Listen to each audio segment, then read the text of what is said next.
Good afternoon, Britain. It's 25 minutes past 2, and the Prime Minister, Keir Starmer, has urged police to focus on what matters most as Essex Police investigate columnist Alison Pearson over allegations of inciting racial hatred in a now-deleted tweet, which, to a casual-minded observer, might not have done.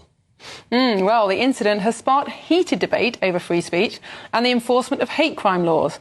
Critics, including senior lawyers, argue the case falls far below criminal thresholds. But what are those criminal thresholds and what are we allowed to say? Well, we're joined by the programme coordinator at the Battle of Ideas, Mo Lovatt. Because, Mo, the police have been under a lot of criticism, of course, over the way that they've come and knocked on people's doors for what most people, most reasonable people, might think are various innocuous things. But aren't the police just acting on the legislation that we have in this country, whether it's the Communications Act or the Online Safety Act, all of these different, even the Public Order Act? They all cover, to varying degrees, what we are and are not allowed to say. Yeah, absolutely, you're right. And of course, some of that legislation needs to be looked at if you're worried about the chilling effect this has on free speech. But actually, the non-crime hate incidents was the brainchild of the College of Policing, which set up back in about 2014. And they argue that it's any action or any words that are clearly motivated by intentional hostility and run the real risk of escalating into a real crime. Obviously, we've seen many cases, including the Alison Pearson case, where that doesn't even apply.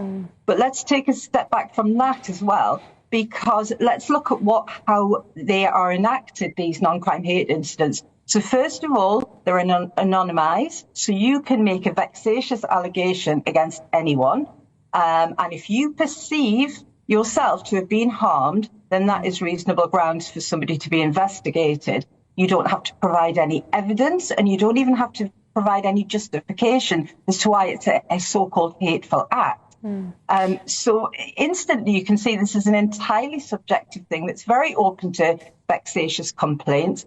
The wording is that the person is called a victim, and the person who's maybe done the tweet or whistled Bob the Builder in one incident at their neighbour are called the perpetrator. Now, this is before any judicial process has even happened. So it's entirely anti-democratic, as well as being a real affront to free speech. So I think we need to be looking at these very carefully. We've had High Court judges say that they're unlawful. Famously in the Harry Miller case, that was one of the first ones where he'd retweeted a limerick that took the mickey out of the trans issue.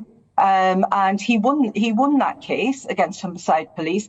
But even in the Court of Appeal, they said these are not lawful. And you can see they're not, because they're entirely subjective. Well, as you say, a lot of this is entirely subjective. And we seem to have moved from a position in British law where a crime was committed by indisputable facts, so you steal something or you hurt somebody physically, to now it being entirely subjective. How does anybody know if your motive was hate or spite or whatever else? How can the police judge the motive of someone from a tweet?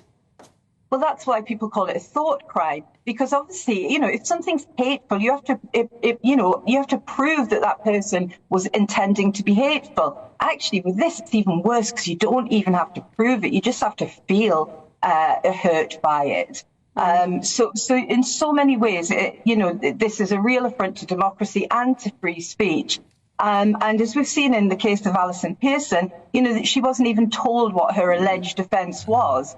And we've had 2,000 recorded cases of non-crime hate incidents against children. Yeah. Okay. And this stays on people's records. It can be revealed in an enhanced disclosure if you're applying for a job. You might not even know you've got one of these things on your name. You go to apply for a job and you don't get the job. You're probably not even told why you don't get the job. I mean, this really is quite Orwellian. We use that phrase all the time, but this genuinely is.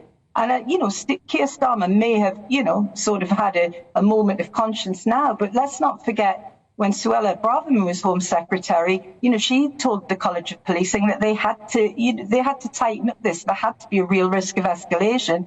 When Yvette Cooper took the Home Office, she said she was going to dilute that, and she was going to adopt a zero tolerance attitude to speech.